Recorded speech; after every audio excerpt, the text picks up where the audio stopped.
So hello everyone. Thank you for IoT London and Hardware Pioneer for having me here to share my research with you. So my name is Boyeun, a researcher at University of Exeter Business School. Today I'm going to talk about 3 approaches to IoT value creation.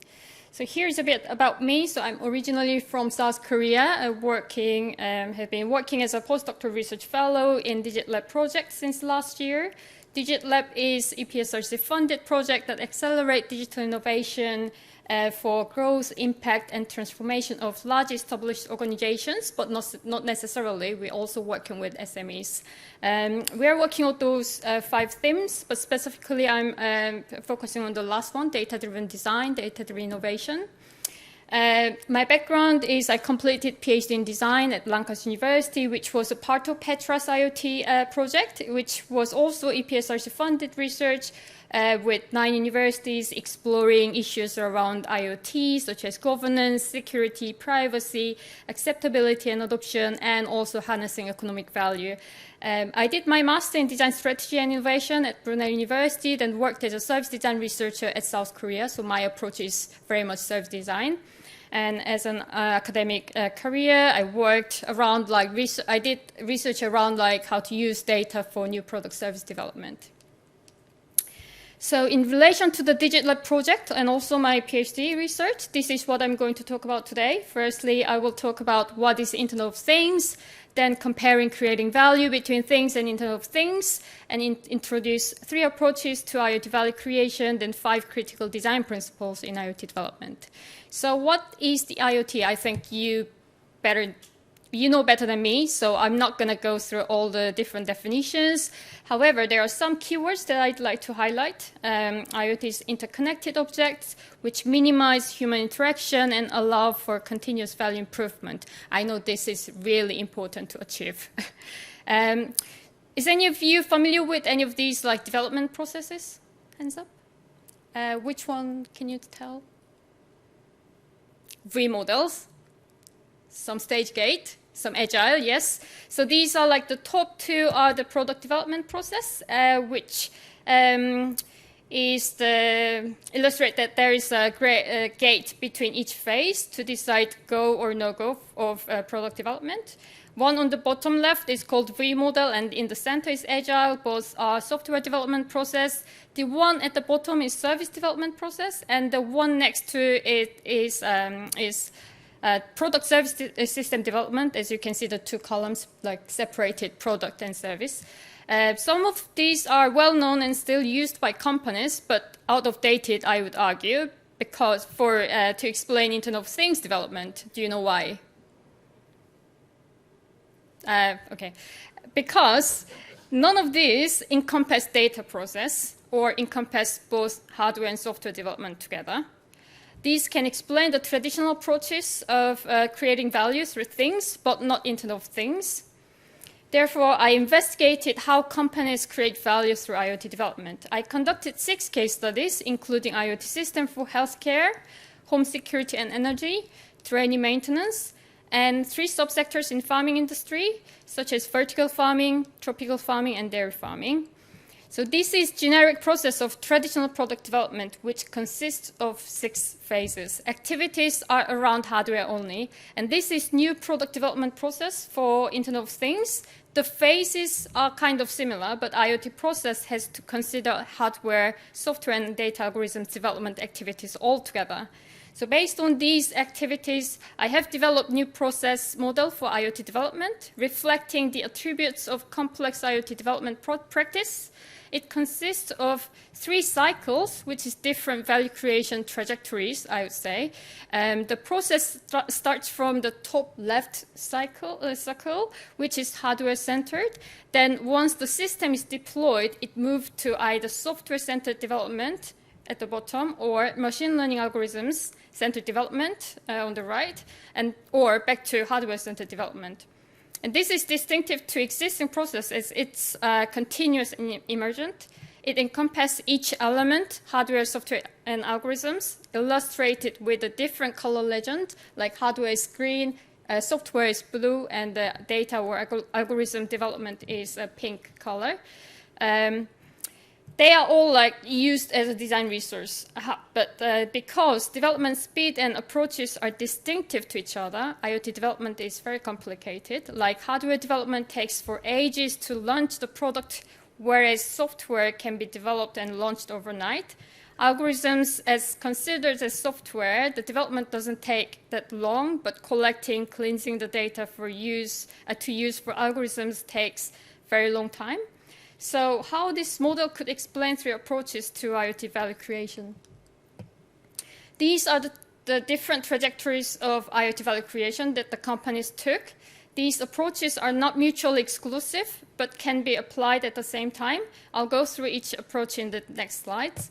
So this is none of the three approaches because it didn't aim to commercialize the system. So the trajectory of the value creation stopped after the test deployment. It is because this is like 100% EPSR's funded project only for the research that aims to explore the cost and value of data collected from healthcare IoT system. And this is the first approach to IoT value creation and commonly observed if you are just launching your IoT system. Like two cases, vertical farming and tropical farming IoT development, follow this trajectory through which the companies successfully released their system, then they focus on scaling up the number of IoT deployment and releasing software update and like correct their system. Whilst scaling up, they can collect more data and increase the accuracy of the system in machine learning. Their aspirations were to develop more products interconnected to a current system, like systems of systems, or create value through trading the data they collected, but it did not happen yet when I spoke to them. This is the second approach to IoT value creation, which focuses on developing system of systems through connecting multiple devices and applications after the launch of their first IoT system. So the process is mainly around hardware and software-centered development. Two cases demonstrated that they create value through this approach: home security and energy IoT system and drainage maintenance IoT system. So the first company started, the home energy and security company, started developing the home security and safety with multiple devices and applications, including doorbell, key fobs. Then they launched energy IoT system, including smart plug and energy hub. They continuously co-create value with other companies in technology development or software platform, including Google, Yahoo, like telecom companies, gas companies, whilst adding new products and services. While maintaining the system and monitoring data, that the company has to ensure data security, privacy, and ethics because they collect very private data. The second company originally supplied two-way radio rental systems for 35 years, then brought up IoT solutions to a GUI management solution in highways. Once the solution demonstrated its economic value, they developed similar system for the rail sector, not highways. During the process, they had constant conversations with stakeholders because all the stakeholders' interest varies, and also the product service specification had to be agreed. It was continuous back and forth interaction of the development process they described. And another challenge they had was building trust with the end users, the GUI cleaners. When the company introduced the system, they believed that the IoT system is harmful, like monitoring their work, so they intentionally put wrong information. So the company had to put enormous effort to convince that the system does not do any harm to them, but reduce their workload. So last approach to IoT value creation was to deliver new service through embedding new algorithms. So as you see, the value creation trajectory is more to do with top right and bottom, which is algorithms and software centered. This IoT system consists of a smart collar, the base station on the farm application and web service. Each cow wears a smart collar, which monitors heat expression, and using machine learning algorithms, the farmers will inform the predictions of when the cow is on the fertility period so that the productivity can be increased. Whilst it's being deployed, they identified another user need, which is to identify sickness and determine required response or treatment earlier than through observation. In solution ideation stage, the team discovered that they could add health management features through embedding new algorithms without any change of hardware or collecting more data. These are 3 approaches, and through the case studies, I have also identified 5 key design principles in IoT development. First, IoT must be co-created. It is because developing system of systems requires different components, elements, skill sets, and experts in different fields. Therefore, value co-creation is must in IoT development. Second principle is that the IoT system must design user-centered. I know this is like fundamental in every human-made object, but it is more highlighted in IoT development as it has to bridge the gap between users and IoT technologies. And continuous emergent value creation is also important as it is related to your long-term business model. Responsible innovation is highlighted a lot from the companies that you have to consider the ethics, all these issues from the set of your business. Otherwise, you will face critical issues in trust and security. And last but not least, data as a design material. Data-driven design for innovative product and service was stressed by companies. Speaking of data-driven design, I would like to introduce you data-driven design framework that I've developed for last year, which is demonstrating how data is used within new product and service development process. This is published in conference paper and then going to be published in journal paper as well. So from the research, I have identified 7 design activities, which is validating decisions, planning business strategies, and product service portfolios, discovering contexts and user issues, defining the feature specifications, generating concept ideas, customizing products, services, and maintaining the system. And due to the limited time, I wouldn't go through all the details, but happy to share these if you would like to know more about. And what I'd like to say is, if any of you would like to create value using data you have, please keep in touch with me. In DigiLab project, we are currently looking for companies who would like to use data for products and service development. For instance, we are working with an IoT company that develops and deploys bike sensor, like in many cities globally.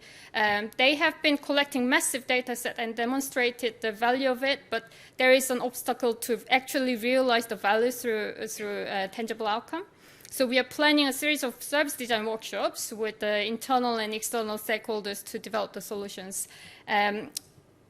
Even though it's not about like data-driven design, please contact me about like IoT development. I want to know more about your process. Thank you so much. That's it. Any questions for Dr. Lee? There's got to be some questions. I've got to. Ooh, go on. Hi, really liked your really loved your diagrams with the 3 circles, kind of interlocked, overlocking, trefoil maybe. Could you just say how you developed that? Yes. So I interviewed the companies, listened how the journey of their IoT development, like for 6 companies, 6 projects. And then they also did illustrate their journey as a phases, and I accumulate them, and then I analyze the keywords of each phases. So you can't really see here, but this is first phase, second phase, third phase, fourth phase, and this is for hardware development for first phase, software and data. I mean, data there is not much activities in the first phase, but it starts from second phase. So, but then I identified the 3 trajectories from the interviews. So that was how I could create these like 3, continuous cycles of development. One last question, or time opportunity for one last question. If anybody's got a burning question, go on, Albrecht. Hello, I'm Albrecht Kotze. You are from a university. I'm also from a university. I suppose you also teach. Have you integrated all these approaches already to your teaching to get all the new ideas and the new approaches in your students' heads? So I don't teach students at the moment. As That's a pity. researcher. Sorry. That's a pity. That's yeah. That's so. But I just started my postdoc position. I mean, 1 year ago. So I'm kind of like collecting my teaching materials to teach students, and I'm like sometimes give a guest lecture to different universities and so on. But of course, I use those contents for teaching. Thank you. I'm sure you'll get to chat about that. So amazing. Thank you so much. Thank you.